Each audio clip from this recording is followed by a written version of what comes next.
Okay, so it is 7 o'clock, so we will get started. So thank you all for coming this evening to our final installment of Quest for the fall semester, the fall session. As you have been with us, most of you have been with us for at least a couple of the sessions. We've been studying Ministry Beyond. In the first week we looked at Ministry Beyond Our Time. Then we looked at Ministry Beyond the Pastor and looked at the office of deacon a little bit. And then Ministry Beyond the Congregation and focused on Lutheran schools. And then tonight we are going to look at Ministry Beyond Your Front Door, and we'll talk about short-term missions. And so we have with us tonight Michael Gillingham. Michael Gillingham is a deacon, and he is a deacon at Bethel Lutheran Church in Sherwood Park. He's been there for 14 years, and I think primarily you do youth ministry, but you also are involved in mission activities as well. Michael has also served in Rocky Mountain House at Emmanuel Lutheran Church for 7 years and at Hope Lutheran Church in Port Coquitlam in British Columbia for 4 years prior to that. So lots and lots of experience with various different aspects of ministry. So we invited Michael to come and speak with us tonight because of a great passion that he has for mission work and for participating in and leading several mission trips to various different places over the years. And he's going to tell us about his experiences and also how we can get involved in short-term missions in various different kinds of ways. So I will shortly turn it over to Michael, and he will take us through his presentation, but let's open with a word of prayer. Dear Lord God, Heavenly Father, you have commanded that your church goes and makes disciples of all nations. And we give you thanks for the message of the gospel that allows us to do that, to take your word to those who have not yet heard. Help us to be zealous, to spread that word and that message to those both near and far. We also give you thanks for the opportunities that you have given us to encourage your church throughout the world through things such as short-term mission trips. And I ask that you be with Michael tonight as he presents, and that you would also help us to learn from the words that he has to share with us. I ask these things in Jesus' name. Amen. Amen. Take it away, Michael. Amen. Well, thank you. Awesome. So it's really good to be here tonight, and really thankful for the chance to get together and talk with you about one of my favorite things, which is the short-term mission experience. And so that's become a very important part of my work in the church, but it's also become a very important thing for me in my own personal life. A little bit more about me. I'm married to Lynn. She came along tonight because she's my favorite. And we have 2 sons, Joshua and Matthew, and they're all grown up now. Joshua's a teacher, and Matthew's partway through his studies as an architect. And they live on both ends of the country, so that makes the visits a little more challenging. And we just have the 2 sons, and so we were so delighted to have daughter-in-laws. This is new for us, and so we've been enjoying them. And so Melinda and Bailey have joined our family. So there's a little picture of our family from not too long ago. And my official job title at Bethel is Director of Youth Ministry. And but I am, like Jennifer, a rostered deacon, Director of Parish Services in Lutheran Church Canada, and got that certification in the year 2000. I'm also a graduate student in religious studies. I'm doing some work on a PhD at the University of Alberta in the religious studies program. And in my spare time, which I don't seem to have very much of lately, I like to write songs. I like to play the guitar and have a little recording unit at home, and so I love to noodle and come up with different things. So that's a little bit more about me. Places I've been, Jennifer's talked about the churches that I worked in, and I've also had the opportunity to do a lot of different trips in a lot of different places. And as I was putting some notes together for this, I'm like, wow, that is actually a lot of places. And so I've been on these kind of trips in places like inner city Portland. I've been out to Sunchild and the Ochese First Nations communities, and so they're just about 45 minutes west of Rocky Mountain House, kind of twin reserves. Also done some work in inner city Edmonton and inner city Los Angeles. Been to El Paso, Texas, in that area to do some work, and then crossed the border in El Paso down into Juarez and sort of surrounding communities there, so Juarez, Mexico. Been up to LaRange, Saskatchewan many times, and visited not only the community of LaRange itself, but also some of the First Nations communities nearby. One is called Big Stone, and one is called the Far Reserve, which isn't really that far, but it's farther than the other reserve, so it's the Far Reserve. So, but yeah, so been good to be there. Also had the amazing opportunity a couple years ago to go on a trip with some guys from our church to Kenya. We had some connections through our church, and so we were able to go and we were able to do some work in a small town in the Rift Valley in Kenya, so Suswa, Kenya. And more recently, I've had a chance to go to Puerto Peñasco in Mexico and Barranquitas, Puerto Rico. I'm still working on my Spanish. It's getting better slowly. But yeah, so these are opportunities that I've had, places I've had, chances I've had to go and serve and bring young people and adults along and to experience serving. And one of the reasons I started doing this, just a quick story for you, one of the reasons I started doing this was because I had heard as a young church worker that people that do the kind of work I do don't last very long. They tend to burn out, or they tend to change jobs or get fired, just lots of instability in the vocation. And as a young church worker with a young family, that wasn't good news to me. I was like, I would actually like to do this job for a while. And around the same time that I had heard that, I ran into a church worker who was doing the same kind of work I was doing, and he had been doing that for 14 years at the congregation he was in. And so I made a point to go and talk to him and say, what has helped you to do this job so much longer? And he said, he goes, I love doing all the things that teenagers love to do, having fun nights and Bible studies and things like that.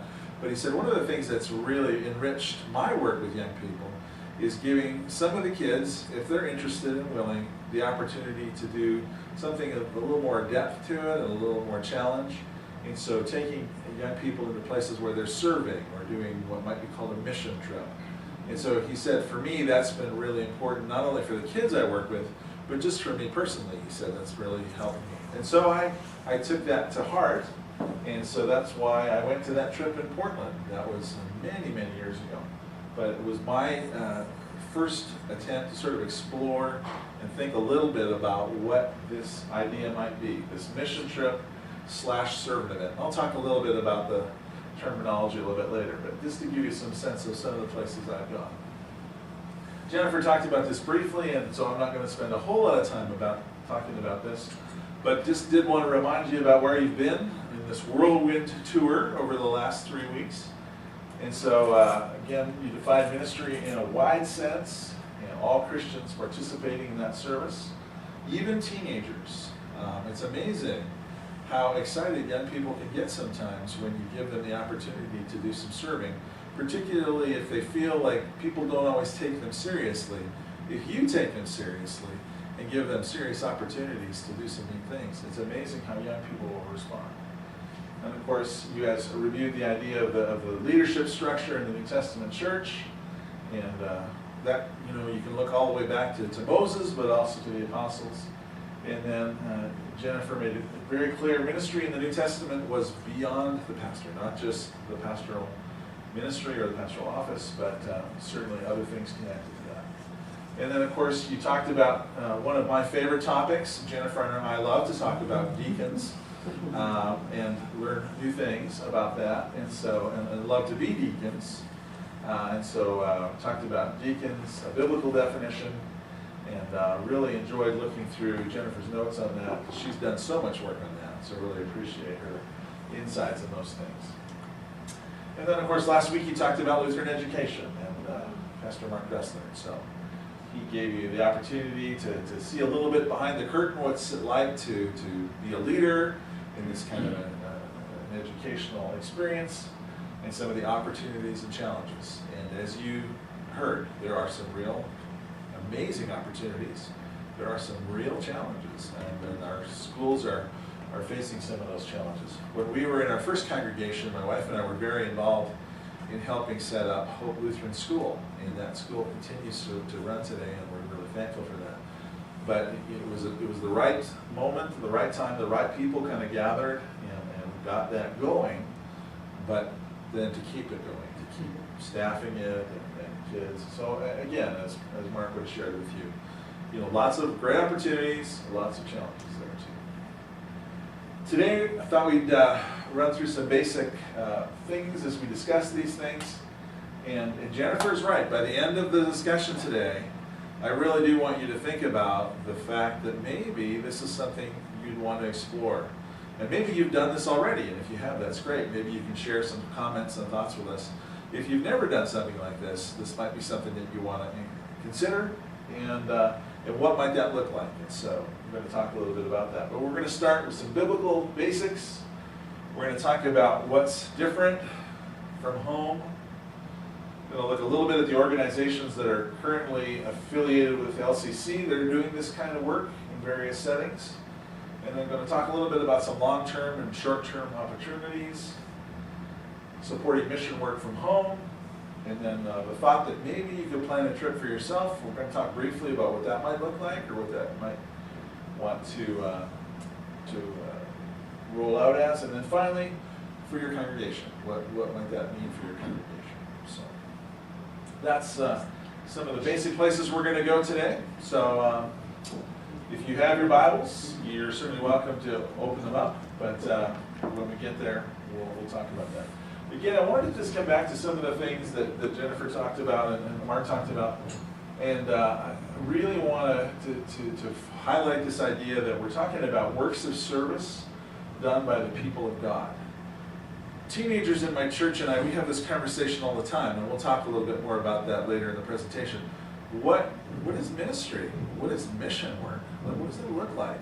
What needs to be there for it to be, ministry, and what, is sort of beyond or different from that?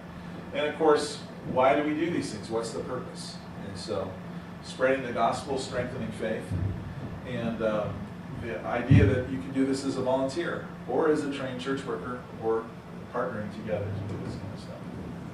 And so, as Jennifer has already alluded to, we're thinking about ministry in a wide sense, and certainly don't want to undermine anything that pastors do, and want to support and encourage that ministry, but also, want to open the door to conversations about people getting involved and supporting those ministries in various ways.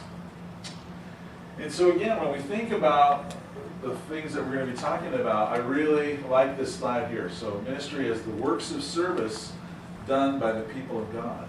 And it might be a bowl of soup in a soup kitchen. That might be the way that somebody does ministry or serves in that particular context.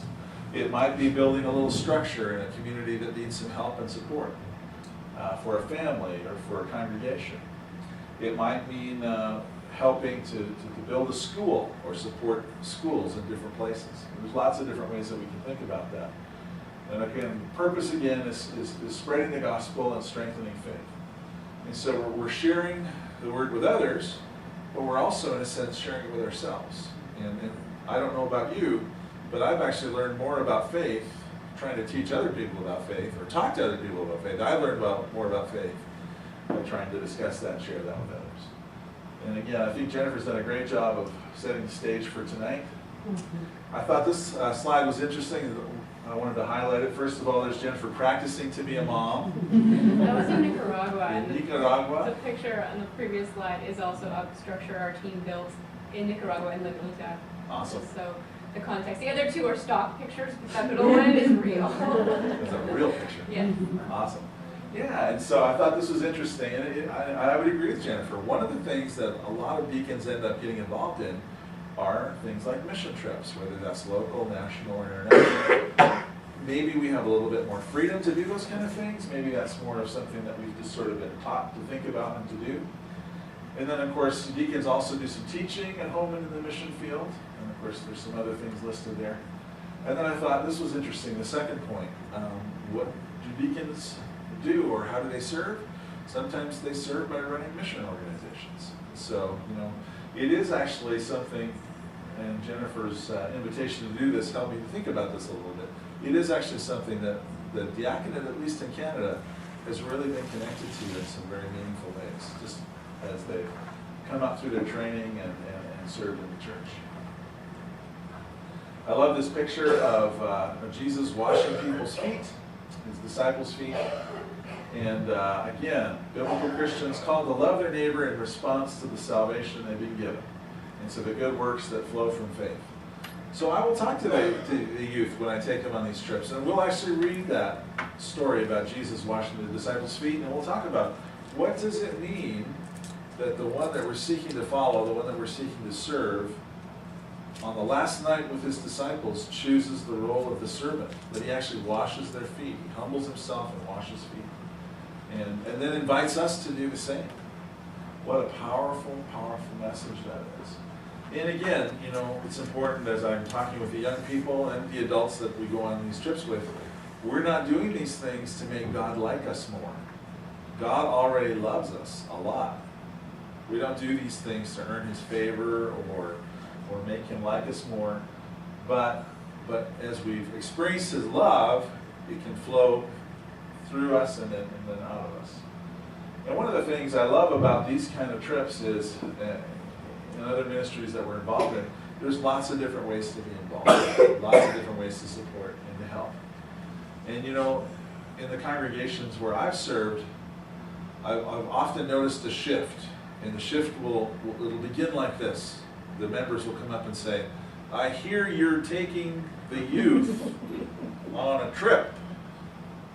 Yes. I hear you and the youth are going to go do some stuff. Yes.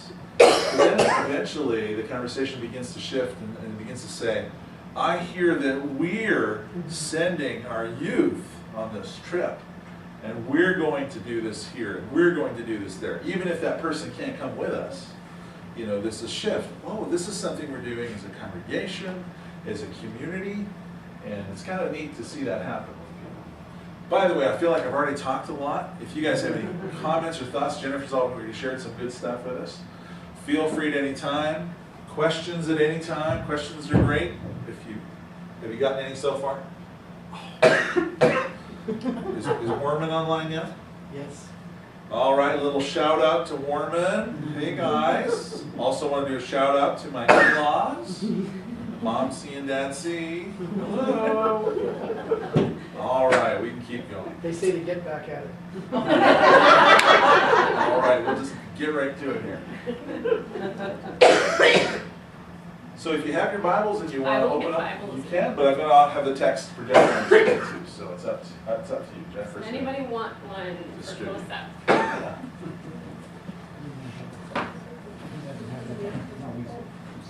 Yeah, the text will be on the screen too, so. But, I got more. Anybody else want one? I got mine here. Got one? We're all good? Okay. So one of the things that I love to do sometimes, I like to do things like word studies. And so I like to pick a word and I like to just trace it through the Bible. And several years ago, I was thinking about the word go. I was thinking, that's an interesting word, and it's interesting where it shows up in the Bible and kind of what stories are involved with it. Now, we're not going to look at all of this tonight, we're going to look at some. But this interesting idea that God would actually tell people, go here, go there, go do this, go be this in this place.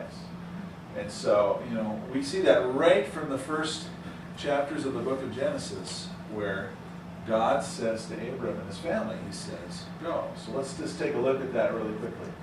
So Genesis chapter 12, verses 1 to 3. Is there somebody willing to read this, or should I be reading it in terms of microphone stuff? It'll only be heard if you speak it. Okay, I'll read it. Other people certainly could. Maybe some of you guys can read with me, but I'll read this first one. And so from Genesis chapter 12, verses 1 to 3, we read, the Lord had said to Abram, go from your country, your people, and your father's household to the land I will show you. I will make you into a great nation, and I will bless you. I will make your name great, and you will be a blessing.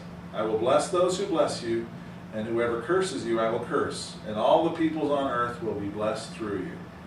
Now I'm so glad that Vern's here tonight. Vern, how old was Abraham when God asked him to do this? I'm trying to remember. I'm thinking, was he 75? Yeah, that would be about it. Does that sound right? I think, yeah. So I share that with our confirmation students sometimes. I say, here's 75-year-old Abraham, or Abram, and God's saying, okay, pack up the motorhome. You got to go somewhere new. You're going to go. But isn't it interesting too that what are some of the reasons why God is sending Abram to these new places? What is he hoping to have happen in those new places? Going to tell people about God. He's going to tell people about God, right? He's going to be able to help people to be aware of God or know more about God. Other things. Well, he's gonna father a nation.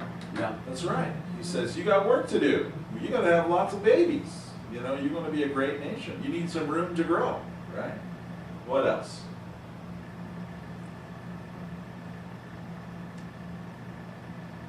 Will be a blessing to other people. He says, you're going to be a blessing to other people, right? Part of what you're going to do as you go is you're going to reflect the blessing of God, and you're going to share that with people. And so really interesting to think about that. You know, go, grow, bless, share. Lots of interesting things to think about in terms of this first passage that we're looking at where the word go is really highlighted. So go. 75 years old, go. Okay. Now, another section, you know, just to give us a little bit of background, another section that I thought we could look at, which I think is such a fascinating passage, Genesis chapter 28. So we're right in the middle of the story of Jacob and Esau. And if you remember that story, you remember that they're part of this promise that God made to Abraham's family. So they're part of this promise, but these brothers are not getting along very well, and Jacob has actually stolen his brother's blessing with his mom's help. Talk about a complicated family. Sounds like my family. You know, who's mom's favorite? Me and my brothers argue about this all the time. But yeah, so complicated family. So Jacob is on the run because he has taken the blessing. He's tricked his father with his mom's help. He's taken the blessing. He's on the run. And while he's on the run, he stops for a rest. He stops for a sleep. And he has a dream. And so he's dreaming. He sees this ladder. He sees angels going up and down. And then we pick up the action right here. And it reads, Genesis 28, 13 to 15. Above the ladder stood the Lord, and he said, I am the Lord, the God of your father Abraham and the God of Isaac. I will give you and your descendants the land on which you are lying. Your descendants will be like the dust of the earth, and you will spread out to the west and to the east, to the north and to the south. All peoples on earth will be blessed through you and your offspring. I am with you and will watch over you wherever you go, and I will bring you back to this land. I will not leave you until I have done what I have promised you. So isn't it interesting, for Abram, God says, go. In this situation, he's kind of catching up with somebody who's already going. But he says, hey, I'm going with you. You're not going by yourself. I'm going to go with you. I'm going to watch over you. I'm going to bless you. But look at this second section here again. All peoples on earth will be blessed through you and your offspring. And so even though Jacob is a rascal, even though it takes him a long time to figure out what he's done and who he's hurt, and even though it's a complicated journey home, he eventually makes it, he's eventually reconciled with his brother. Even despite those things, God is willing to use Jacob and his offspring to be a blessing to people. So kind of an interesting thing for us again to think about. And I love this. I will be with you and will watch over you wherever you go, and I'll bring you back to this land. So he's leaving that land that Abraham came to find. And again, if you know the story, you know that this is a thing that I'll come back to again. All right. Jumping ahead to another go story, another story where the word go is prominent. Now we're in the book of Exodus. So a number of years have passed, and Jacob's descendants are slaves in Egypt. You know this story. And Moses has grown up in Pharaoh's household, but he's gotten himself into some legal trouble. He had to leave town quickly, and so now he's living as a shepherd on the side of a mountain with his family, his new family. And again, let's read this through and watch for the word go and kind of how God uses that in this text. Now Moses was tending the flock of Jethro, his father-in-law, the priest of Midian, and he led the flock to the far side of the wilderness and came to Horeb, the mountain of God. There the angel of the Lord appeared to him in flames of fire from within a bush. Moses saw that though the bush was on fire, it did not burn up. So Moses thought, I will go over and see this strange sight, why the bush does not burn up. When the Lord saw that he had gone over to look, God called to him from within the bush, Moses, Moses. And Moses said, Here I am. Do not come any closer, God said. Take off your sandals, for the place where you are standing is holy ground. Then he said, I am the God of your father, the God of Abraham, the God of Isaac, and the God of Jacob. At this Moses hid his face because he was afraid to look at God. We just talked about this lesson a couple weeks ago in confirmation class when we talked about the name of God. Isn't it interesting that one of the ways that God names himself is, I am the God of your father, the God of Abraham, the God of Isaac, and the God of Jacob. That's one of the names that God chooses to reveal to Moses and to help connect him to the story of his family. But Moses is afraid, and so the story continues. And so God says to Moses, he says, I have indeed seen the misery of my people in Egypt. I have heard them crying out because of their slave drivers, and I am concerned about their suffering. So I have come down to rescue them from the hand of the Egyptians and to bring them up out of that land into a good and spacious land, a land flowing with milk and honey, the home of the Canaanites, Hittites, Amorites, Perizzites, Hivites, and Jebusites. No termites. No termites. Yeah, termites are fine. They can stay. Again, so God is coming to Moses. He's expressing concern about the people. I think, again, we're back to this discussion of the land, right? And one of the things we'll talk about a little bit later, if I remember, is just how important it is for people to have a place. And, sometimes one of the things that we can do when we serve others is help them have a place. Help them have a physical place that's safe to live in, where they can be secure. And that's a really important thing to have. And that's something that not everybody has. Right? And so that's one of the ways that we can kind of help people. But getting distracted. All right. And so then God goes on to say, and now the cry of the Israelites has reached me, and I have seen the way the Egyptians are oppressing them. So now, what's the word? Go. I am sending you to Pharaoh to bring my people, the Israelites, out of Egypt. All right, and so again, Moses is invited to go. Now, if you know the rest of the story, what does Moses do with that whole request or command? Here's my brother Aaron. He tries to get out of it, right? I mean, he just comes up with lots of different excuses, but eventually he goes, right? He goes and does those things he's supposed to do. So interesting, we have Abraham who's told to go, and he goes. We've got Jacob who's going, and God says, I'm going with you. And then we've got Moses, and God says, go, and Moses is like, whoa. I mean, I appreciate all those different examples of the way to respond to the word go. It sounds like me at different times of the day, or the week, or my life, right? So, yeah, different responses to the word go. All right. A couple more Bible passages in this section, and then I want to talk a little bit about Jesus and what he does with these invitations. So, Joshua 1:1-9. Again, now we're fast forwarding through the story again, and Joshua and the people are getting ready to enter the promised land. Moses, as you might know, has not been allowed to enter the promised land. He's been allowed to see it from a distance, but he's not allowed to go in. And so Joshua has been raised up to be the leader of the people after helping Moses for many, many years.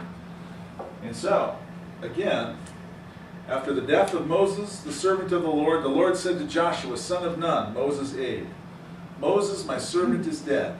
Now then, you and all these people get ready to cross the Jordan River into the land I'm about to give to them, to the Israelites. I will give you every place where you set your foot, as I promised Moses.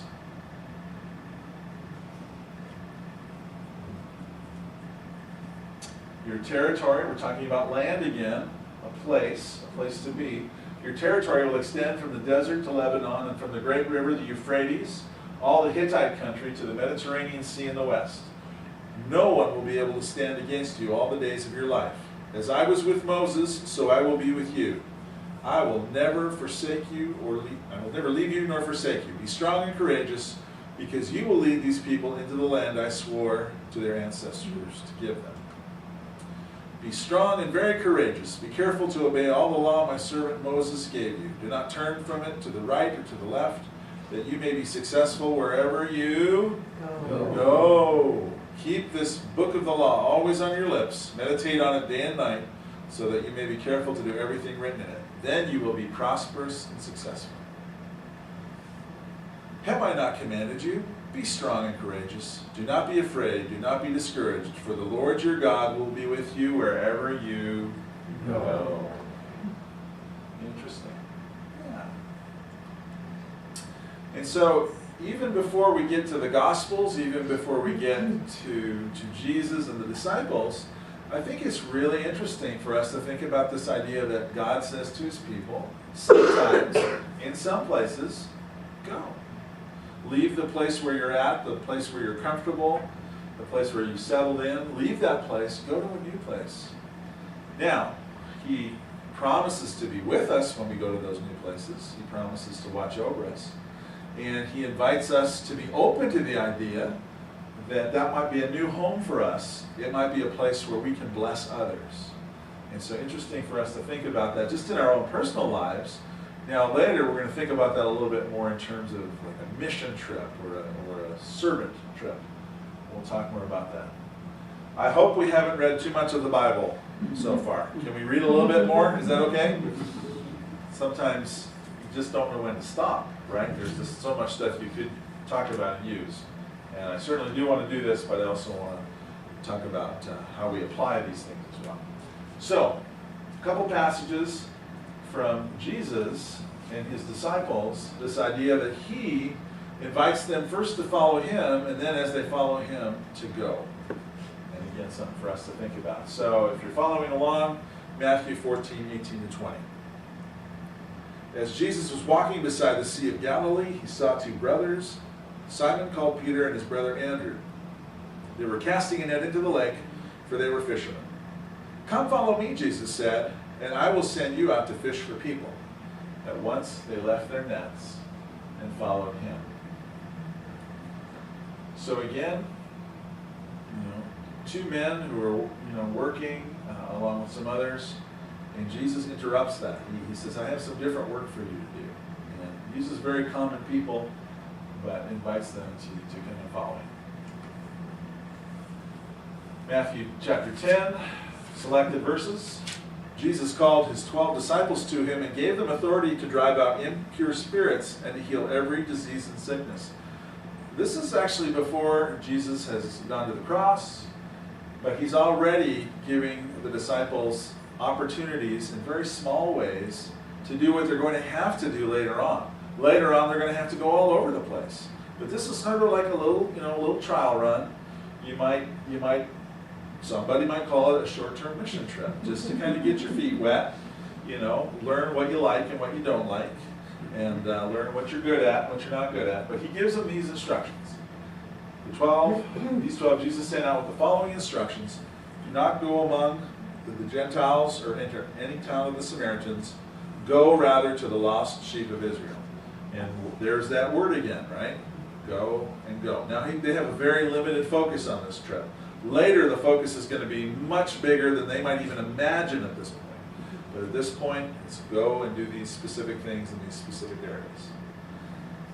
This is what they're supposed to do as they go. And I think this is so interesting when we think about the different things that we might be able to do for others with God's help and power. As you go, proclaim this message. The kingdom of heaven has come near.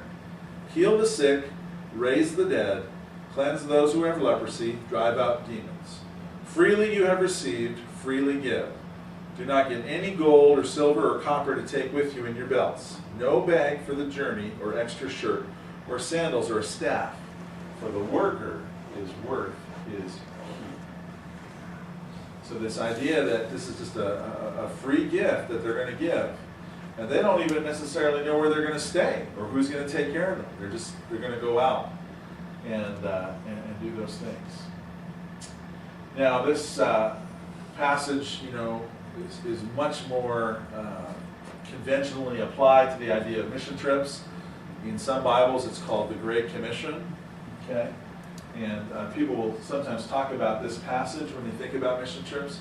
But I think it's also important to say, this is already happening before Matthew 28, right?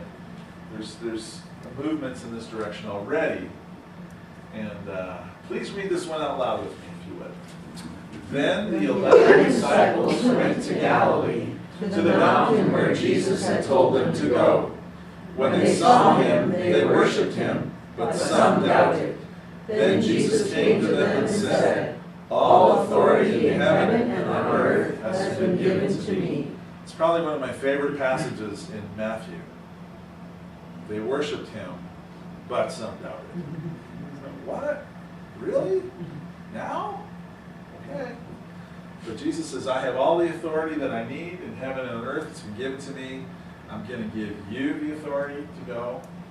And so again, there's that word go, right? Therefore, go. I have the authority, therefore go. Let's read this together.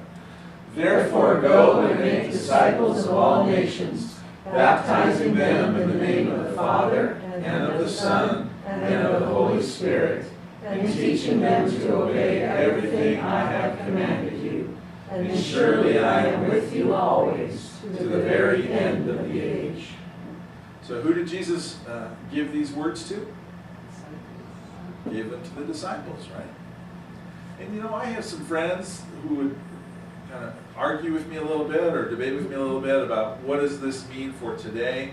Who do these words apply to today? But I think we can make a pretty strong argument that they apply to the church today. That Jesus has said to the church, you need to go and you need to represent me. And how that looks and how that works, it's going to be different in different places. But important that that authority has been established and then that the task has been outlined so that they are to go and they are to make disciples. And as Lutheran Christians, we appreciate this next phrase, baptism. Okay, that's one of the ways that Jesus commands the church to make disciples, to fulfill this command. But also, of course, teaching as well, too, right? And again, as Lutherans, we can pride ourselves to a certain point on our interest in education. We take education seriously. We take the education of our pastors seriously and our church workers. And that's good. It's a good thing. But again, I love this promise. The promise remains, right? The promise that was there for Abram and for Jacob the rascal and for Moses the reluctant, etc., etc., etc. It's here for us today. And it's here for our church today, too. So he's still with us here. I think for me, this next text is probably one of the most important texts in terms of thinking about missions and mission work and short-term serving. Any questions?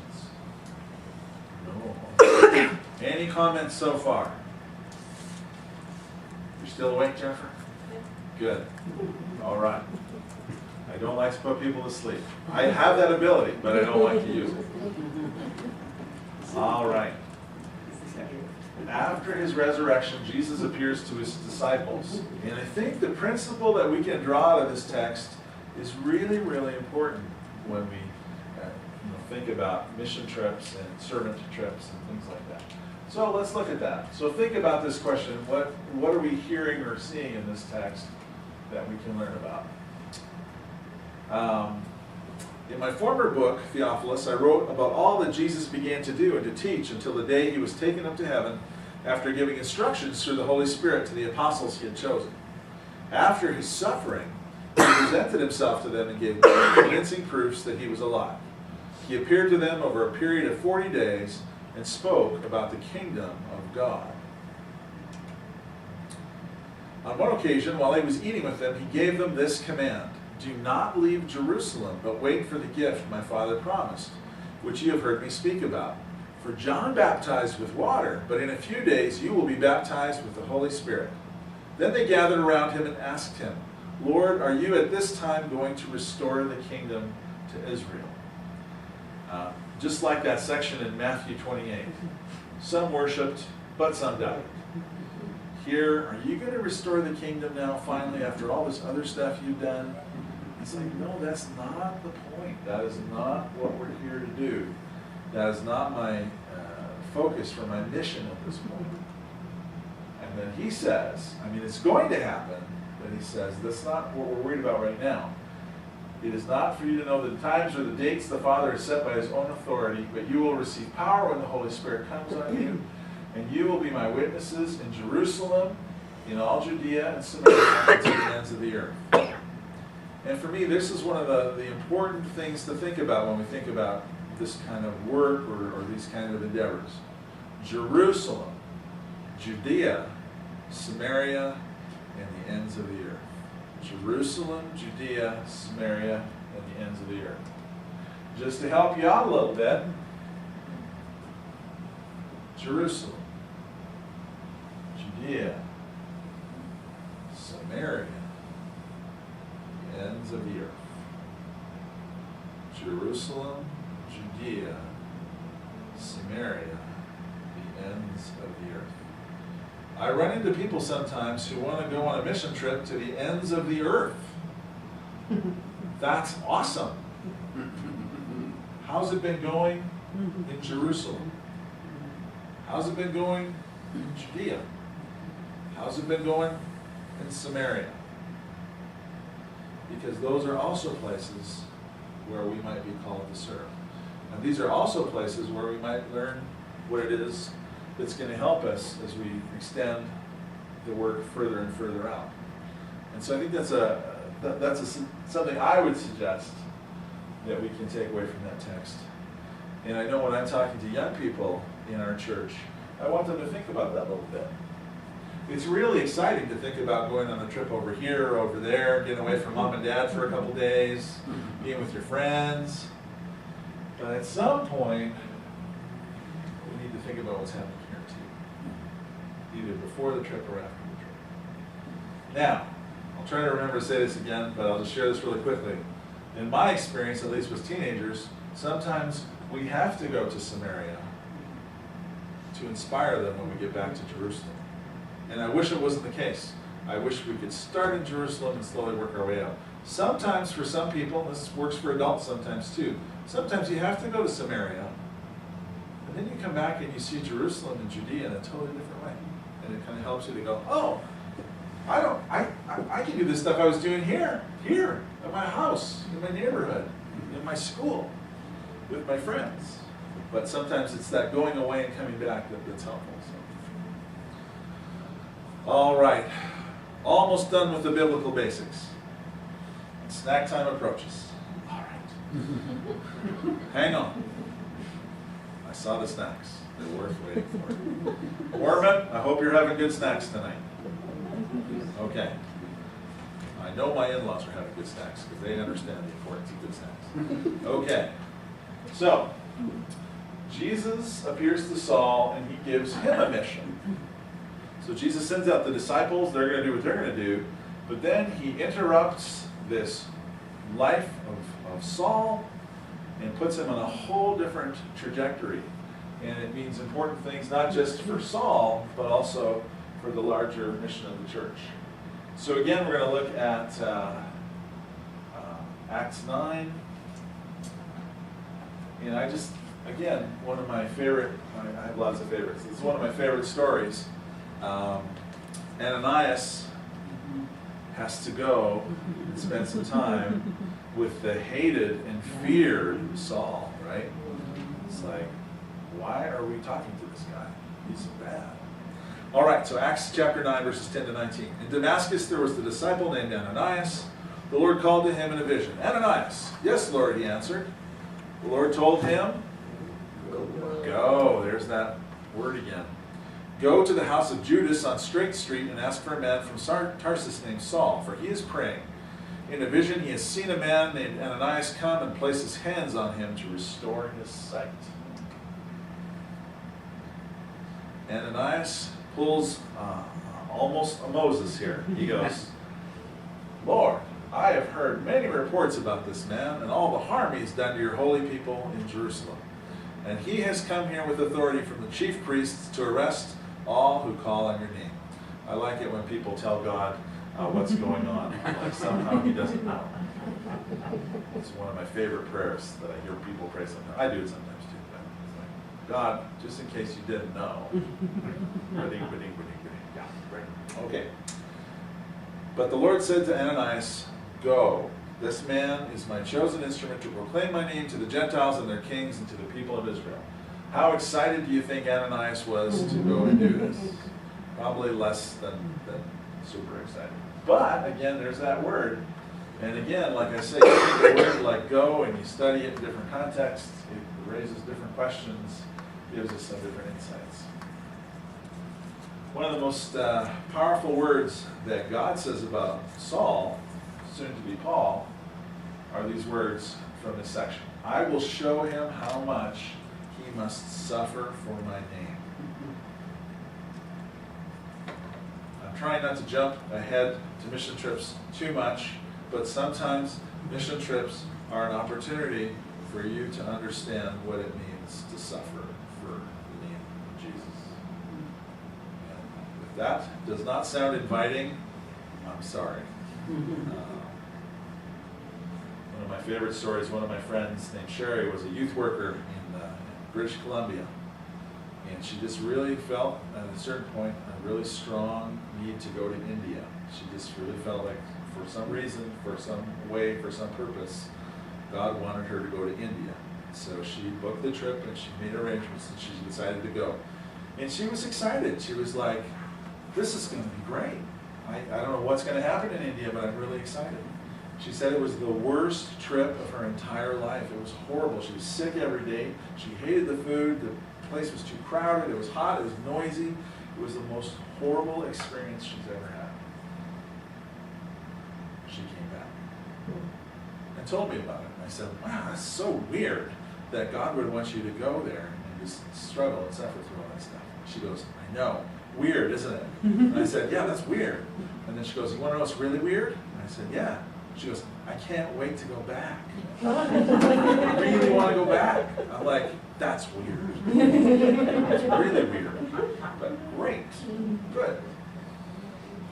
Ananias went to the house and entered it, placing his hands on Saul. He said, Brother Saul, the Lord Jesus, who appeared to you on the road as you were coming here, has sent me so that you may see again and be filled with the Holy Spirit. Immediately something like scales fell from Saul's eyes and he could see again. He got up, was baptized, and after taking some food, he regained his strength. And again, here's Damascus. Okay, and you know how this story goes. He spends time in Jerusalem. He later spends time traveling all over this area, just doing incredible work. First with Paul and Barnabas. Paul and Barnabas worked as a duo, went out together, because a lot of people still didn't trust this Saul become Paul. Barnabas was one of the first people to embrace Paul and to work with him. And then, again, another story that just kind of encourages me in a weird way. Paul and Barnabas have a disagreement, and they decide to go in two different directions. And I'm sure that was very awkward and painful for both of them. But then different things happened because they went in two different directions. And so, this parting and this multiplying, sometimes it happens in painful ways. But, we know that there were at least 3 missionary journeys, major journeys. And we can read about how Paul approached the project of being a missionary, And we may not do things in the same way, but it's an interesting model that he gives us. But it's also interesting to see his passion and his commitment, and pretty inspiring, actually, to think about it. All right, 2 more slides, and then we'll have a break. So, if time allowed, we could do an extensive review of Christian missionary work in the history of the church. And missionary work looked like one thing in Paul's day. It looked like a number of different things before the Emperor Constantine. And then, of course, when the Emperor Constantine made Christianity the official religion of the Roman Empire, then it looked like something else. And you and I can kind of think back into different historical periods. I'm a person that studies Ireland quite a bit. And what's interesting about Ireland, when you think about Christian Europe, there was a point when Christianity came to Ireland, quite early on, and some really interesting things happened. There was a point when Christianity was really being driven out of Europe, or really being undermined, and it lived in Ireland for a time, and it kind of hid out in Ireland. And then Ireland sent the Christian faith back to Europe. And it's a really fascinating story. And so Ireland has a really important role in sort of what's happened. But we can also think about, more modern times. And one of the projects I've been involved in, I've been working with one of the history professors at the University of Alberta. He asked me to do a little bit of research work with him. And what I was doing is I was going through the archives of the letters of British missionaries in China in the 1850s. And most of them were medical doctors who would go over there also as pastors, and sometimes they were doing printing, so they would print texts in Chinese and even medical textbooks. That's what I was looking for. I was looking for the medical textbooks. But as I was reading through these letters, I got a chance to see sort of the good side and the bad side of the British missionary experience. And you have to understand, China did not want the missionaries to come in. China didn't want the British Army to come in either. But the British Army came in, the missionaries came in with them, and then really struggled. They struggled to connect with the Chinese people. The Chinese people weren't super excited about that. And so, sometimes, unfortunately, in the history of Christian missions, there's been this connection between the missionary and the soldier, or the missionary and the conqueror. And that gets really complicated. And it leads to some really interesting issues and challenges and problems. And so, particularly in North America, when we think about mission work, you think about the colonial project and colonizers coming to Canada, and in some ways, being very helpful to the First Nations people and serving them. In some ways not. In some ways causing great harm. And so, that's part of our heritage. That's part of the context that we're kind of working out of. And so for me, it's been interesting to go into First Nations communities where missionaries have done great work. I know the communities outside of Rocky Mountain House. I'm trying to remember now. I think it was the Methodist church that went in. They built a school. Very highly regarded by the people in the community, deeply loved by the people in the community. They were educators. They helped in so many different ways. And so overall, you could say that was a really positive example of the church in a missionary context. But you can think of examples, as I can, of how that has not gone well. I was so fascinated a couple years ago to talk with some friends, and they were talking about a group that had come from Korea. So these were Korean Christians who'd come to the West Coast, and they were working in a First Nations community and just having a real powerful impact there. And I think part of it might relate to the fact that there's not this colonial history, right? You're kind of jumping over that. And I'm just really interested in that. And so again, if we had time, and there's good stories and bad ones, right? And again, for us to be tone deaf to that past is a little bit wrong. I think we have to be really thoughtful about this, but we also have to know that good things have come from these things as well. So there's been great benefits that have been given. And one of the more fascinating things I looked at a couple of years ago, they were talking about British missionaries in the South Pacific and how that message was welcomed, and how the local people took the Christian message and made it their own, and made the church their own, in ways that people didn't even expect. And it gave an identity to the people that they could claim as their own in a very unique way. So, missionary ventures can have sort of a dark undertone, but there's also some really positive things to talk about, share about too. And I think for me personally, when I'm involved in these kind of trips, I want to be aware of this.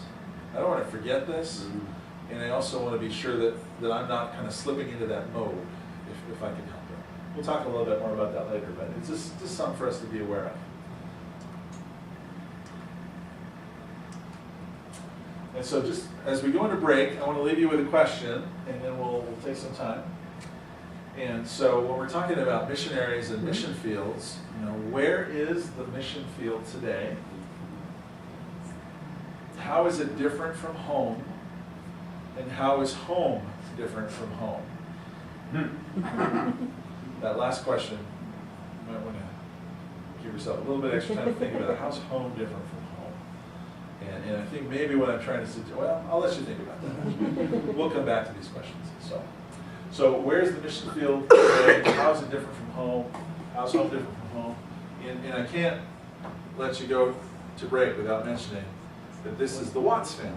And so these are some good people that we know, and they've been working in Africa in some different contexts. And my wife and I are proud to support them and encourage them in the ways that we can.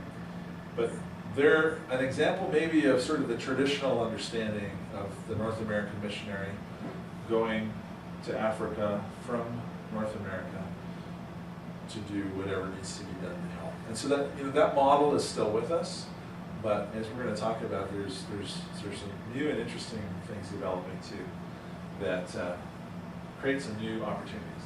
Anyways, we're going to take a break. I'll leave those questions up, even though I want you to see this slide because it's really nice. I took it from Jennifer. But we're going to go, I'll leave that slide up for you, and then we're going to take, I understand, a 15-minute break. Yes, I think usually, how much? It ends up. We'll say 10. We'll Yes, start for say sure 10. by 15. How Okay, does so that work? 10, 15, somewhere there. All right. Depends on how much you have to do yet.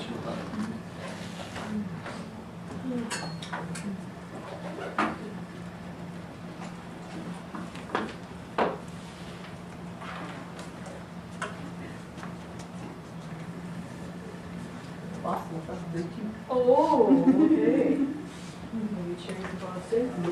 Oh! Actually, no, I said, no, Boston, yes, I am.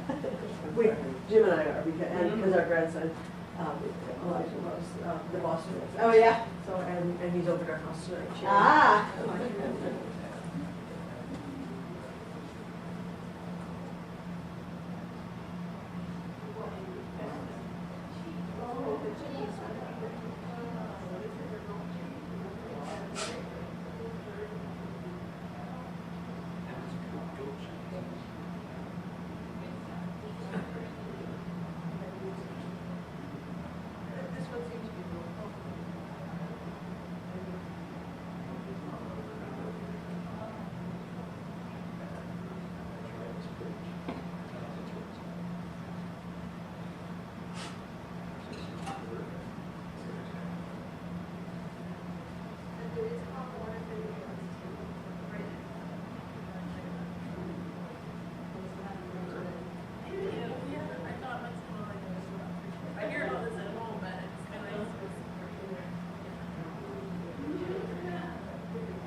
Now, can these people see us when we're in here?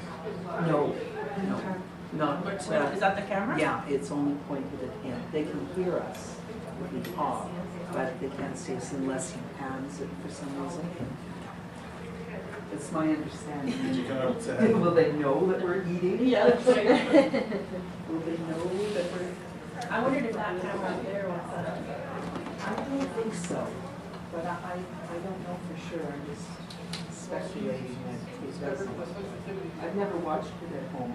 I've tried, but being technologically challenged, I never quite figured it out. I think it's mainly that one right there. Yeah, I was gonna say this one. Well, when asked. I'm hoping this one doesn't do any People sound though, can as I'm see us. coughing I on. think people at home can see us, but I think it's just focused on the speaker, isn't it? Got me. All technology, I don't know. Let's see, I'm not a St. John's technophile is saying, Randy and Darlene say hi to our college friend Michael.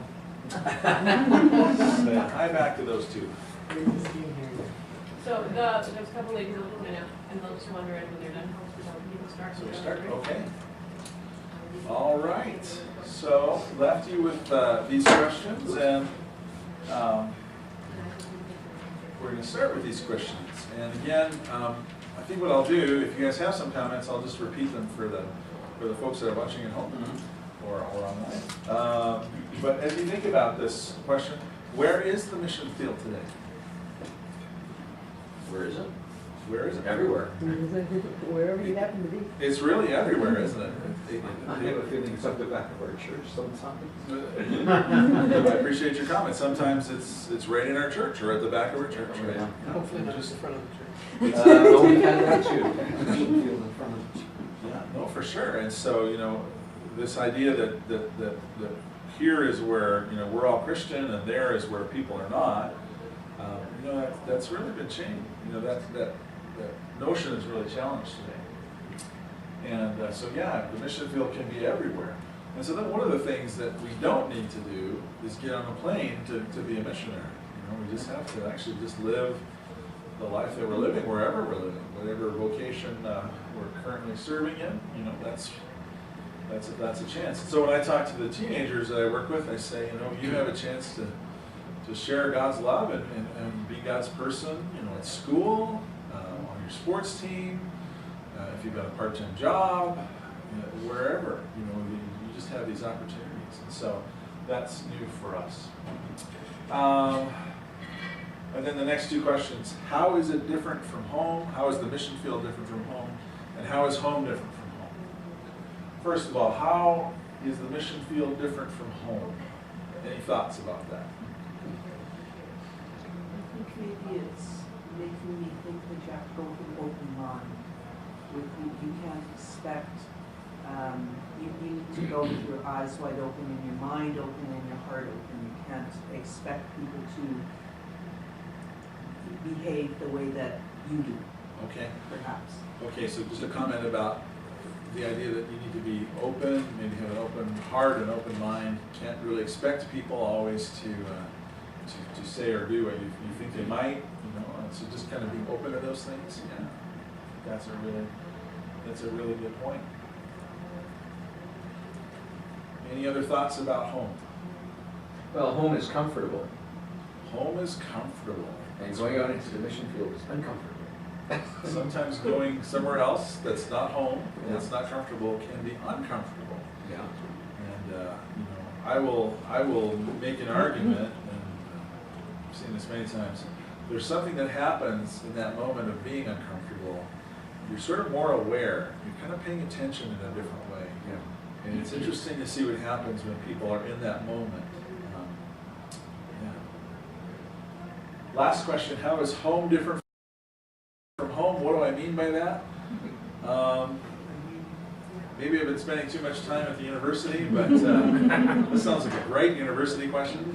No, what I wanted to get at was I think what's comfortable and what's normal for us is also changing, and we need to be aware of that too. That even the things that we might kind of count on and depend on are shifting and changing. You know. Yes. And how hard you want to hold on to those things and try to keep them the same. You know, you're certainly welcome to try to do that, but it's difficult. So Home can sometimes be a physical place in your mind too, whereas it's not necessarily physical. So home can be like a physical place, even in your mind, even if it's not physical. But home is not necessarily a physical place. Yeah. So home is not necessarily a physical place. And, you know, as I've alluded to already, for some, home is not a physical place. There are folks in our world today who just don't have a home physically. And, you know, that's an emerging issue. I think we've always had refugees. I think we've always had people in crisis and people on the move, but it seems to be especially problematic today. It seems to be an especially big issue today. It's something for us to kind of think about, kind of pay attention to. So the mission field might be walking down our street looking for a place to be, to sleep. All right, we spent a fair bit of time talking about some of the biblical basis of this, and I think that's really important. I think, you know, one can make a really strong argument for the fact that God is interested in reaching out and sharing His love and His work with the world. I think you can make a pretty strong argument for that. And you see that in the Old Testament as well as the New Testament. And it's all through it. And so sometimes, you know, we just need to be reminded. In terms of defining some terms, I thought this would be important for us. So what is a mission trip? What's a short-term mission trip? What's a long-term mission trip? And for our purposes, I'm going to say that a short-term mission trip can be anywhere from 1 day, or even a couple of hours in a day, all the way to 1 year. So a short-term trip would be 1 day to 1 year. Long-term could be, I would consider a long-term 1 year or more. And so, you know, there are opportunities, we'll talk about later, that you can go and you can serve somewhere for a year. I would still think about that as a short-term trip. Long-term, you're starting to think about being more permanently invested and settling maybe in those places where you're serving. I've already kind of alluded to the idea of a servant event. And when I first went to Portland, Oregon, I went there with Lutheran Church Missouri Synod's Youth Servant Event program. And it was a new thing for me. I was learning as I was going there. And that program has been going for a number of years in the Missouri Synod and continues. And their focus is really on serving God as you serve others.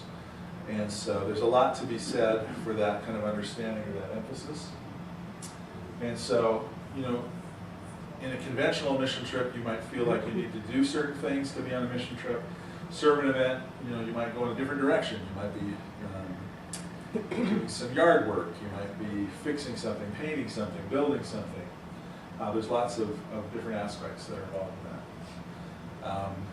When the group from our church went to Kenya, Pastor Marv, who was leading that trip from Bethel, he decided that mission trip and even servant event weren't quite the right term for what he was wanting us to experience. And so he called it a learning opportunity.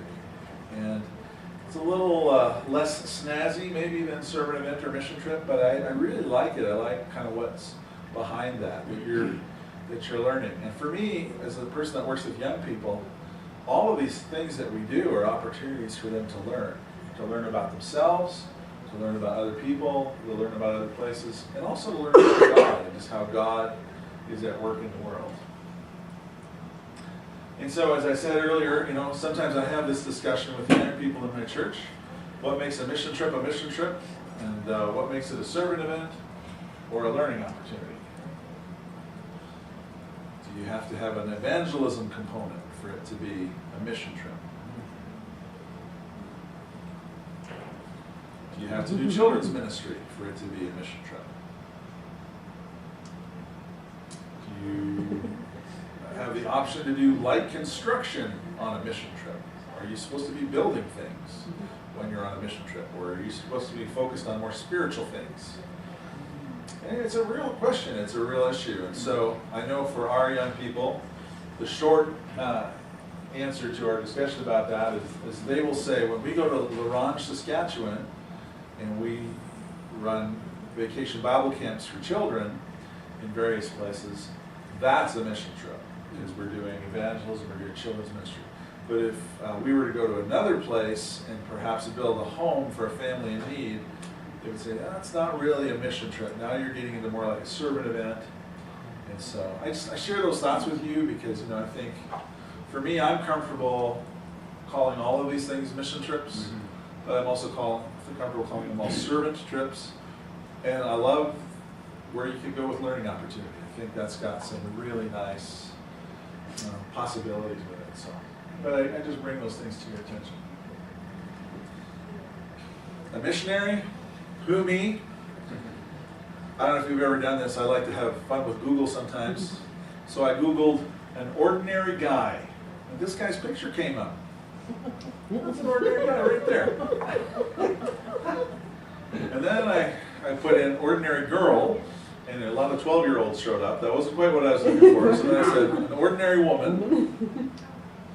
But turns out she's not an ordinary woman. That's what her website says. She came up anyway. I thought, oh, they look like you and me, kind of normal, everyday people. Could we be missionaries? And so have you considered the possibility that God may be inviting you to consider serving as a missionary in either a short-term or a more long-term context? Something to think about. And sometimes a short-term mission trip experience can help us to discern where God might be leading us as we consider various ways of serving. Remember, I talked earlier about this heightened sense of awareness that you have sometimes when you're not comfortable, you're in a place that you're not used to. Sometimes it can help us to kind of think about things in a new way and talk about things in a new way. Now, there are good reasons to go on a short-term mission trip, and there are bad reasons to go on a short-term mission trip. Short-term mission trips, particularly in youth ministry, are a really hot topic today, really debatable, right? There are people that think they're a good idea, and there are people that think they're a bad idea. Some people think that nobody should go on a trip like this, ever. Others think that in the right way, in the right context, in the right setting, it can be really helpful. I tend to be on the side that would say, yes, you can do these, but I would want to make sure that, you know, you go with the right understanding and the right spirit and the right heart. All right. A bad reason to go on a short-term mission trip. I want to go on vacation. No, that is not why you go on a short-term mission trip. People would sometimes ask me, you know, you're going to Mexico. Are you going on vacation? No, I'm going to one of the poorest areas in Juarez. This is not where I would go on my vacation.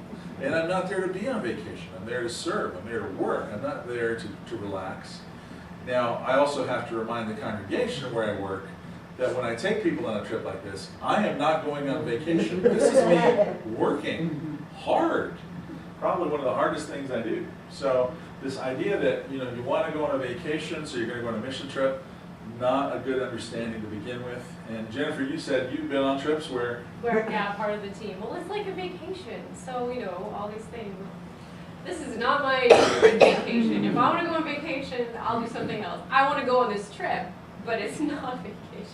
Yeah. And it wasn't connected to me working. I was not in a congregation at the time. I joined a trip that my congregation was going on with other congregations, and we didn't all have the same perspective on why we were going. Exactly. And it created challenges. Exactly. If you have different people on the trip who have different understandings of what the trip is about, then this idea of a vacation is especially problematic. Now, I have to tell you, I am so impressed with the young people in my church who will take their vacation time to go on a trip. What a gift that they give others when they do that. So I really appreciate that. But even there, you know, as we're getting ready for the trip, we need to make it clear to people this is not a vacation. This is probably going to be, you know, uncomfortable in some ways, and in some ways, you know, hard work. So a bad reason to go on a mission trip would be, I want to go on vacation. Another bad reason to go on a mission trip is, I want to force people in other places to be just like me. I'll give you an example. I was in Mexico one time, and we were in a church service, and we started to say the Lord's Prayer in Spanish, because that's what they speak in Mexico. But you know what? They did it wrong. Everybody said it at their own rate, at their own pace. They all started at different times and ended at different times. Not like the right way to do it, which is where we all start at the same time, we all end at the same time. The first time, the same breath, we even breathe at the same time, right? If your pastor's microphone is too loud, you're like, you got it all, right? Now, I'm joking, they did it just fine, but they did it different.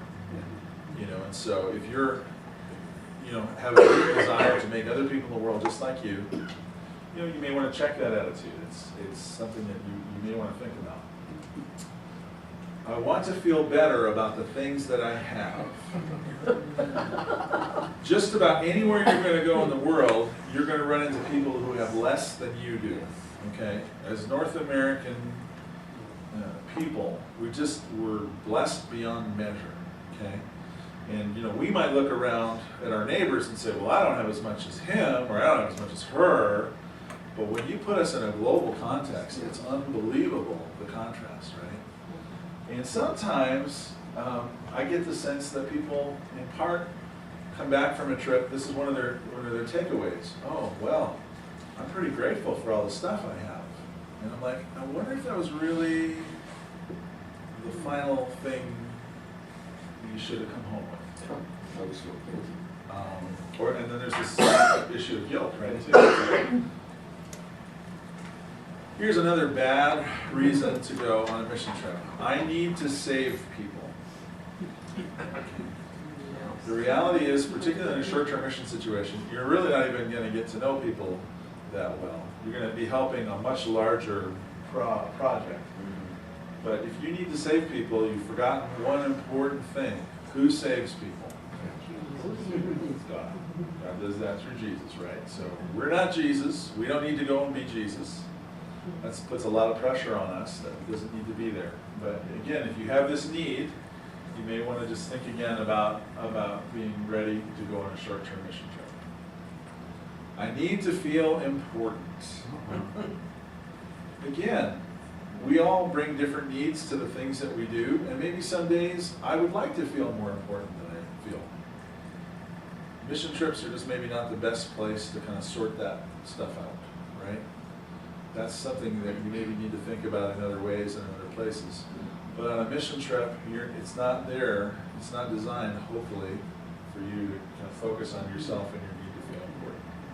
Doesn't mean we're not special, it doesn't mean we're not important, it's a really troubling thing. I want my family / teenagers / church members to appreciate what they have more. Parents will say that to me, and I know they mean well, but parents will say that to me so often. I really hope my daughter, when she comes home, appreciates what she has more than she does right now.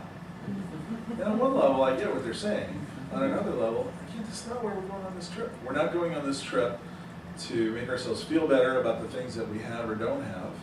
And we're not going on this trip to make ourselves feel better about the things that other people don't have. And that's not what this is about. In fact, for me, probably the one thing that these trips have helped me to struggle with a little bit is what I do have. Do I really need all this stuff? You know? And so, the other bad reason to go on a short-term mission trip is I want to fix my family, teenagers, or my church. Again, I know parents mean well, but they'll sometimes say to me at the beginning of a trip like this, I want my son or daughter to go because they just need to be a better person. They need to get fixed. And you know what will often happen on these trips is they will get fixed for the week that we're there. They'll be great. It'll be awesome. And then they go home, and guess what? They're still kind of the same person, you know. And again, doesn't mean these trips can't be helpful and change our attitude, but, so I would suggest those are some really bad reasons to go on a short-term missions trip. And I think, people don't always think about those things. So, just some thoughts for you to think about. Are there some good reasons to go on a short-term missions trip? I think so, yeah. And so, one of the things I think would be a good reason to go on a short-term missions trip, I want to serve God as I serve others. We serve God all the time here, but sometimes when you're on a short-term mission trip, you're just thinking about that a little bit more directly, more focused on it. And you're really translating it into, oh yeah, when I was picking up garbage this afternoon in the yard and putting it in the garbage can, I was serving others while I was serving God. And again, that can be something we do at home, but sometimes a short-term missions trip can kind of help us frame it a little differently. I want to learn about other people and other places. Back to Pastor Marv's suggestion about a learning opportunity. We live in a very complicated world today, but we also live in a time and a place where we can travel just about anywhere in the world relatively safely.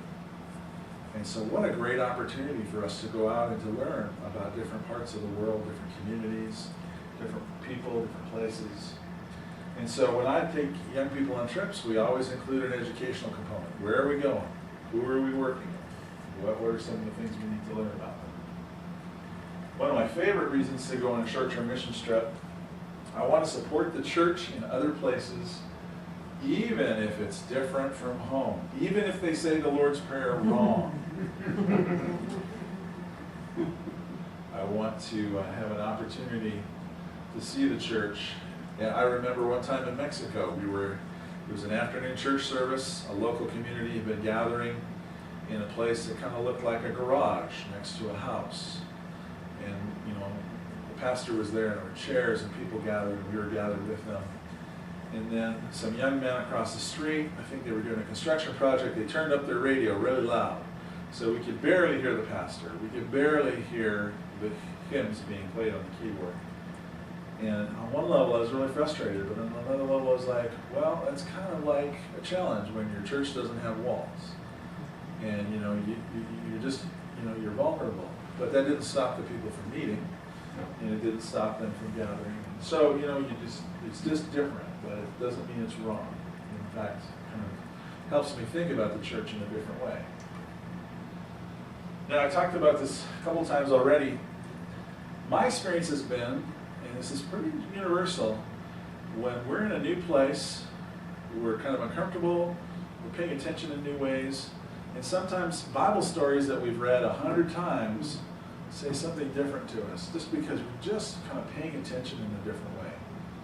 And so, we always, when we're on trips, we try to include Bible study because we just think it's such a rich time for people to think and to process and to listen and to think about God's work and God's presence in different ways.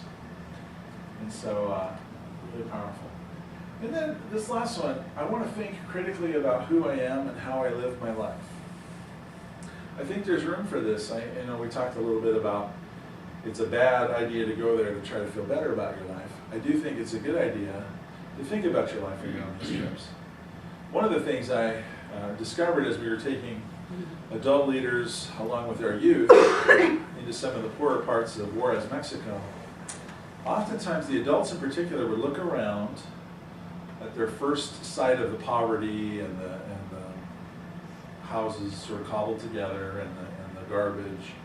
They would look around and literally would say out loud, oh wow, if these people would work harder like I do, they'd have a better life. And the first time I heard that, I was kind of shocked and maybe a little bit frustrated. But then I began to realize it's often the first reaction that people have in that situation, because it's really hard to contemplate that somebody somewhere else in the world might work harder than you do and have less than you do. Mm-hmm. And, maybe it's got nothing to do with you. Maybe it's got everything to do with where that person was born, the opportunities that they've had, the situation that they're in. And so, for us, And I understand where that motivation comes from, but this need to say, to put the brakes on. So that's what I would say to those adult leaders. I wouldn't get mad at them. I'd just say, you know what? Let's sit with the thought that maybe what you've just reacted to needs more time. Just for you to think about it a little bit. So let's maybe not land there just yet. Maybe by the end of the week, that's where you want to land, but let's not land there just yet. So this idea to think critically about who I am and how I live my life. My wife and I live in a suburb, lots of wealth in our community, lots of really nice cars driving around, lots of nice big houses. We don't drive the nicest car. We don't live in the fanciest house. And when you live in a community like that, you can start to get sucked into that a little bit. And these kind of trips have helped me to say, oh man, we have way more house than we need, and our car is fine. It gets us where we want to go. It's nicer than it needs to be. So, those are some things to think about. Now, I'm going to assume that you came to this session tonight because you're really excited about going on a short-term mission trip, and you want to know what the next step is. Yeah. Now, I'm just going to go through some information quickly over the next couple of minutes. But the reality is, if you're really seriously thinking about this, I'd love to talk to you. I'd love to talk to you more about it. And what I'm going to present now are some good basic concepts. But it's really something that I'm passionate about, and I'd love to, encourage you if I can. But for the purposes of our presentation, what might be some next steps? If you're thinking that God is nudging you or whispering that you should go, as He sometimes does, encourage you to pray about that. Encourage you to think about talking to your pastor about that. And you probably know already kind of what your pastor thinks, but you might want to check in with him and just get some thoughts. Now, depending on what this trip is going to look like and who it's going to involve, if it's just you, that's one thing. If you're thinking about maybe trying to get some people in your church involved, you're certainly going to want to make sure that you're keeping in touch with your church council or your elders, particularly if a number of people from your church are going to go. But even if you're just going by yourself as a representative of the congregation, you're going to want to keep people in the loop. Encourage you to explore possibilities. There's lots of different options. We'll just talk quickly about some of them tonight. Pray some more. And then remember this thing that we've already talked about, right? Jerusalem, Judea, Samaria, ends of the earth. Jerusalem, Judea, Samaria, ends of the earth. And so, maybe the place to start is Jerusalem. Maybe there's something locally that you could explore and get a little bit more involved in.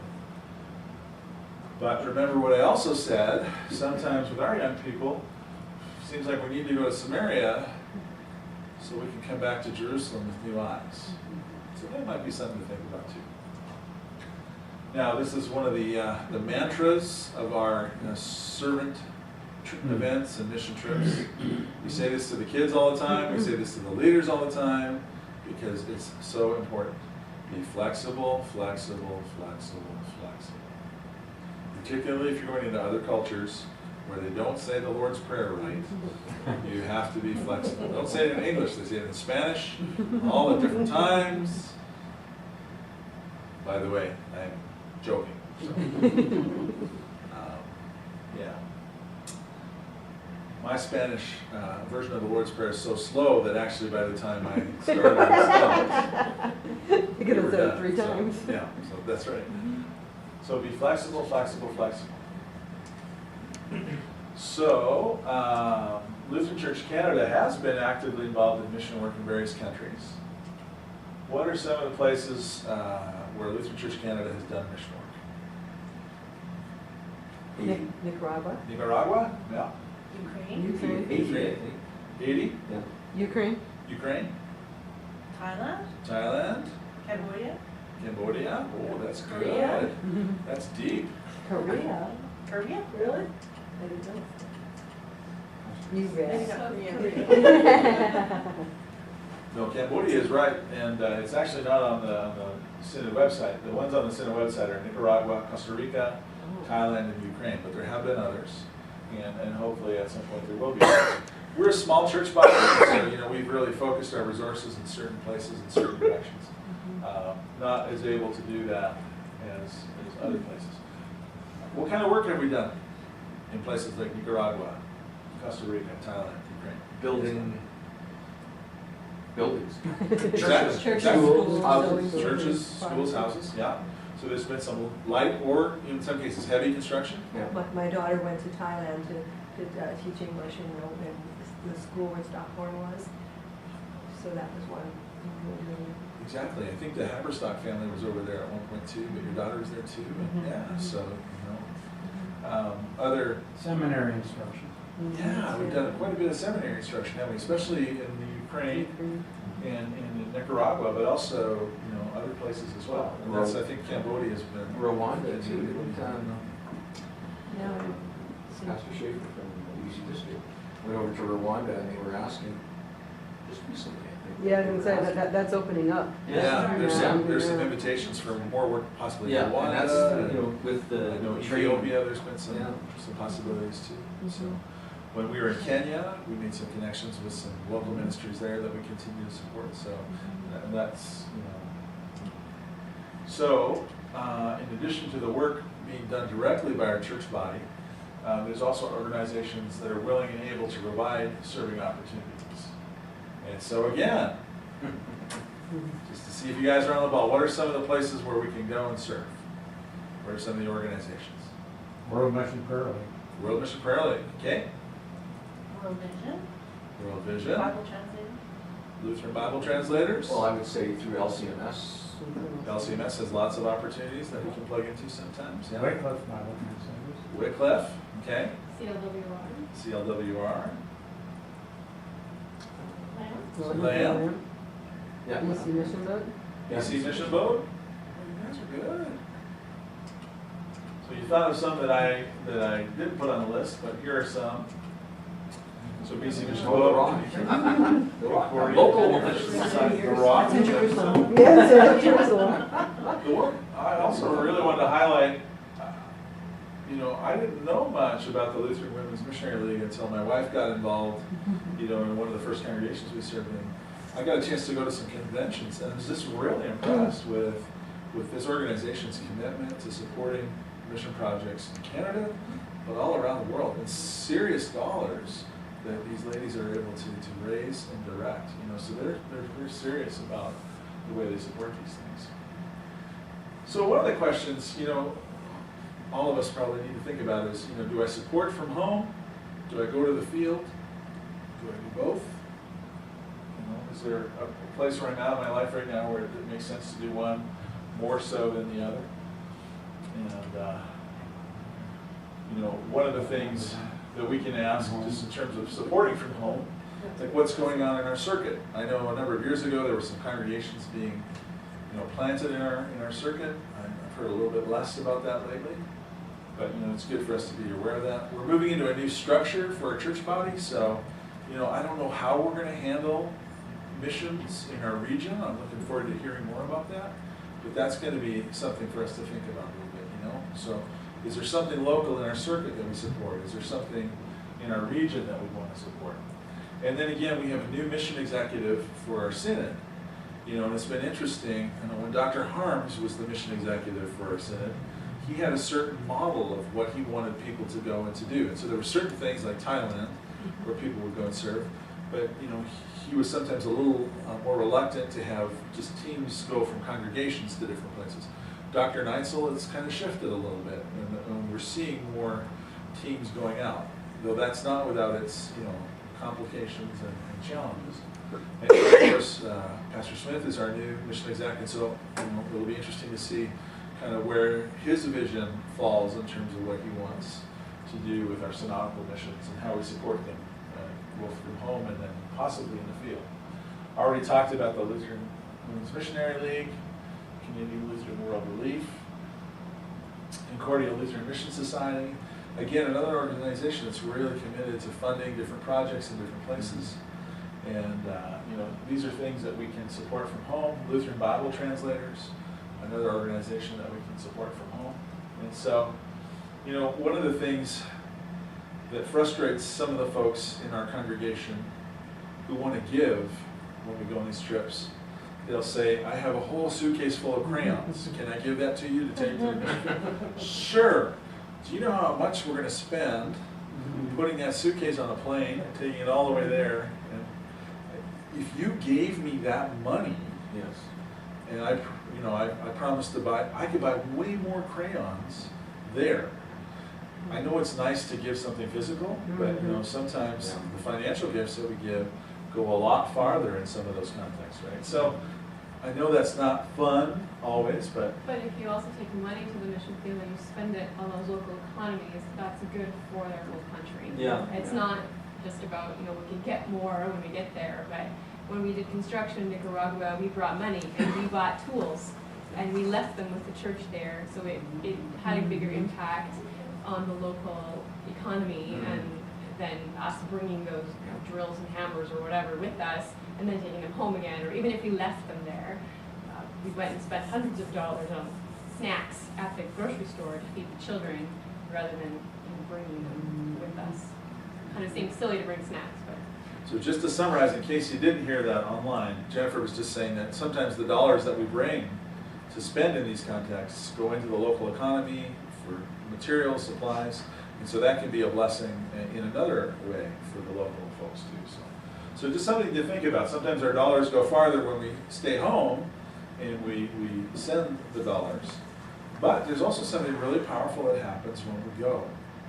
And it does cost more money to go, but sometimes the things that happen when you go are well worth the investment. It's worth that extra spending. So, heading to the field, the Rock here in Edmonton, BC Mission Boat Society, Lutheran Association of Missionaries and Pilots. Those are the three that I could think of kind of in our immediate context that give us opportunity. And again, is this Jerusalem, Judea, Samaria, or the ends of the earth? Or all four at the same time?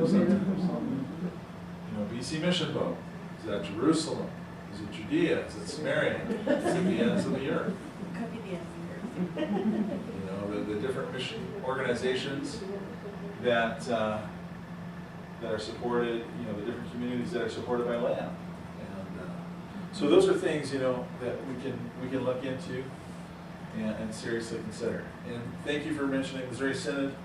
Now, just one caveat here, if you're from our church body and you're volunteering with Missouri Synod, it would be a good idea to let your pastor know, let your district president or now your regional pastor know, let your synod leaders know. It's just, if we have Canadians kind of going and serving with American organizations, just good for everybody to know, because now we're moving into another border crossing and things like that. But there's lots of opportunities there, thankfully. And as I said earlier, sermon events with Lutheran youth, sermon events with LCMS sermon events, that program for me has been really influential in helping me understand kind of how these trips can function and kind of how they can work really well. And so, my experiences with them are just invaluable. Another one I just wanted to mention, and I wish this group was a little more active in Canada, but Laborers for Christ is an organization that lets mostly retired people go and do physical hands-on work to help churches with renovations or sometimes with new builds, things like that. And so again, if that's something that you have some skills in, it's really kind of an interesting way to serve the local church or different ministries. So if you're thinking about going into a situation like this, there's some good questions to ask.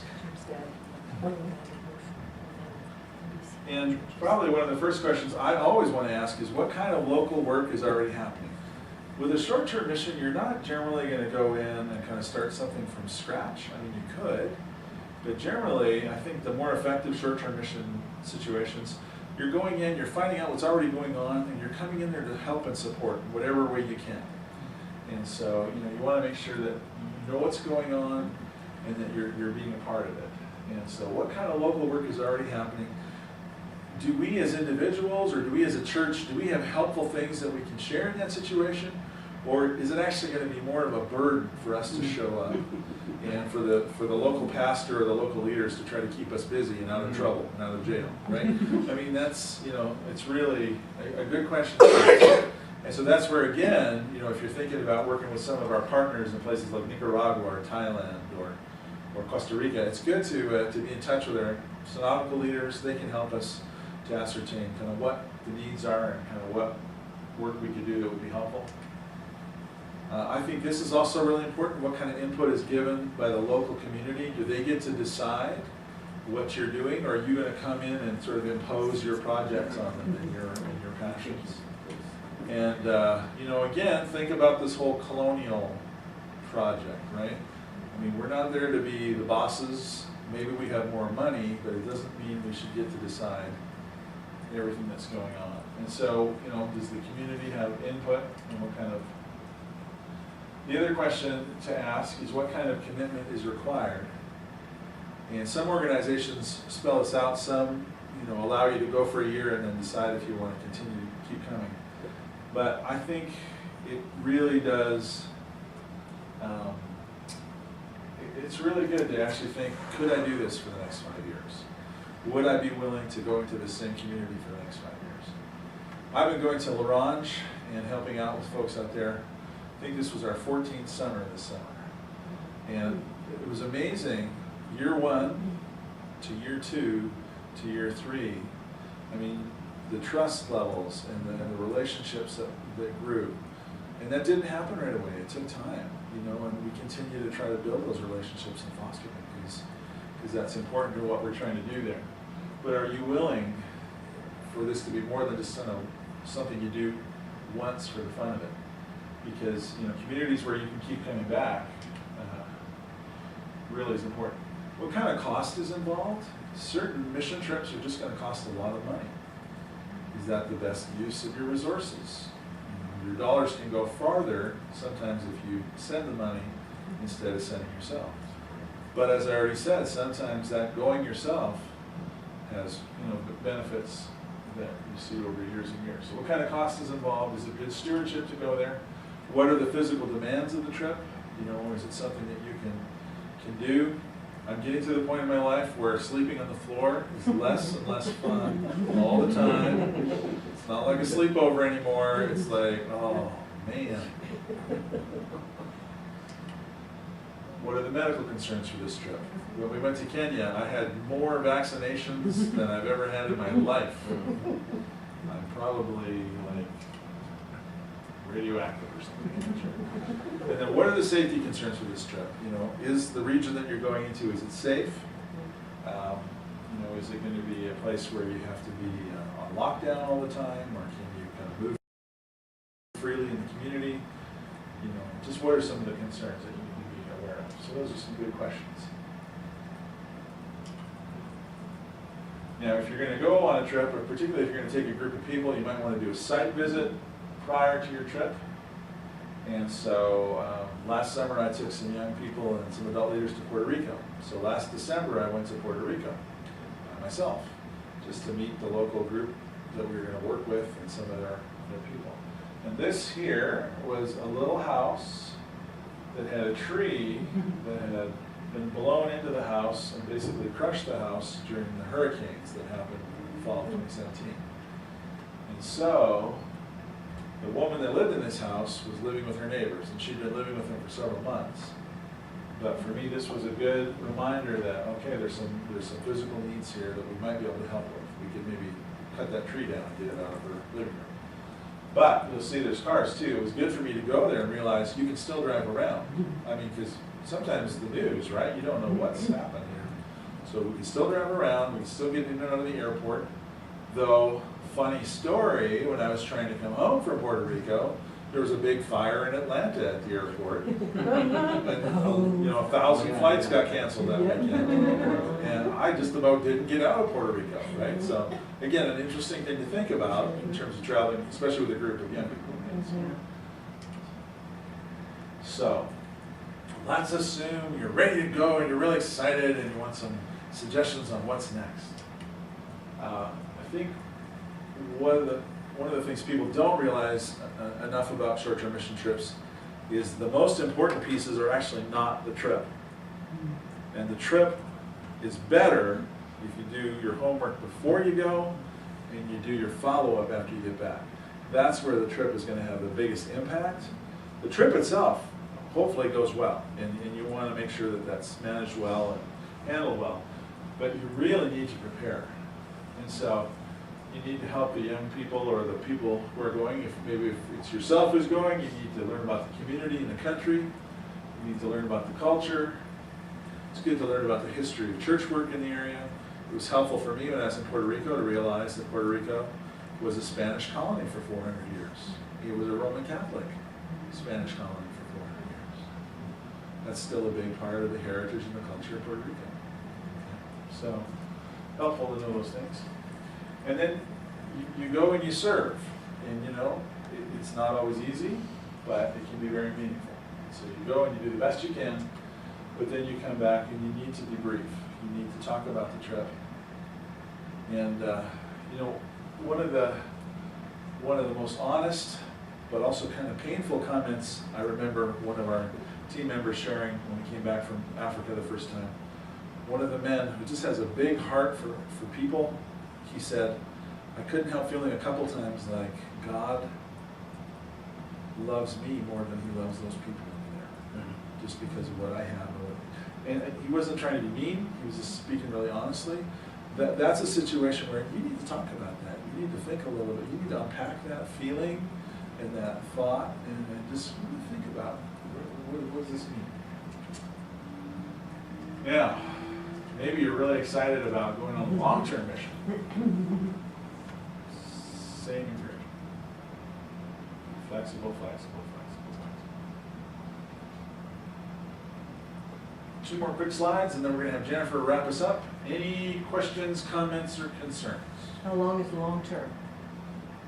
You know, anything over a year, but you know, then you start getting into things like, you know, are you committing for 2 years? Are you committing for 5 years? Sometimes it's related to the organization. Sometimes it's related to the funding. Because sometimes you have to bring your own funding too, right? So how much funding can you raise and cover? So, but yeah, and I think I haven't actually looked seriously into long-term service with Missouri Synod, but they would have a much, you know, clearer sort of structure in terms of how that works.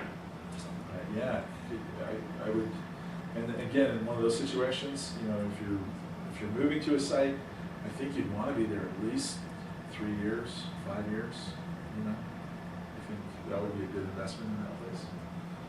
So, especially if you're dealing with language issues and things like that. Well, it would depend on the impact you want to make there too. I mean, it's just a quick in and out versus, you know, if you're there longer, you may have that much of a better impact. Sure. Depending what it is, of course. Yeah, exactly. So yeah, so a long-term situation, yeah, and it is a little bit of a different conversation than the short-term mission trip. The short-term mission trip for me, you know, I just feel like it's helpful to remember it's just a little bit of help and support being offered, but it's also kind of opening you up in some new ways to some new things. So, Do you suggest taking all ages, or do you think it's better to group people by age when they go, or not? Or adults versus, like, what's your... yeah, so the question is, what should you do about different age groups? We've been really open. I mostly take teenagers and adults on trips like this, but we've tried a couple times to have younger kids come with us. And what we found, at least on the trips that we were on, they were just exhausted. Like, they just got so tired that taking care of them became almost first priority. And it wasn't good for the whole experience, but not necessarily good for the child either, because they're just wearing out. So my experience, it's been good to, you know, I take high school students on one trip, junior high students on another trip, because again, they're already starting to be a little different from each other. But it's nice to have older folks come with us too. You know, some of our best youth leaders have been some of the retired folks that come with us on these trips who are really handy. All right. Some just final thoughts, and then we'll hand it back over to Jennifer. So ultimately, you know, when I think about all of the things that we've talked about tonight, we're talking about God's church, we're talking about God's work, and we're talking about God's mission. And we have the privilege to be invited into that work, to be a part of that organization, to be a part of that family. And that's a privilege all the way around. It's a privilege. And so we're thankful to be a part of those things. And for me, coming back to this idea that these trips are a time to really focus on the thought, we're here to serve God as we serve others. Now we should do that every day, right? I mean, we really should be thinking like that every day. But sometimes these trips can help us to really focus on that and try to deliberately practice that.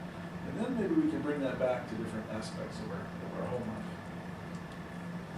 And then some people have said, if you go on enough of these trips, you start to realize that your whole life is a short-term mission trip. And I know for me, certainly that's been a powerful way to think about these things. Anyways, thanks for listening. Thanks for listening out there in internet land. And Jennifer.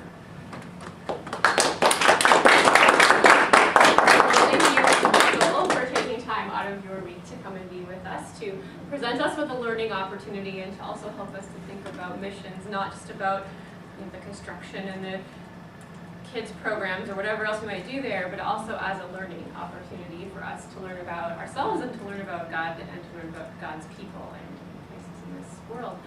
Why don't we close our evening together with the Lord's Prayer? Spanish, English, fast, slow, I'll leave it up to you. I'm going to start, you join me how you like. Our Father, who art in heaven, hallowed be thy name.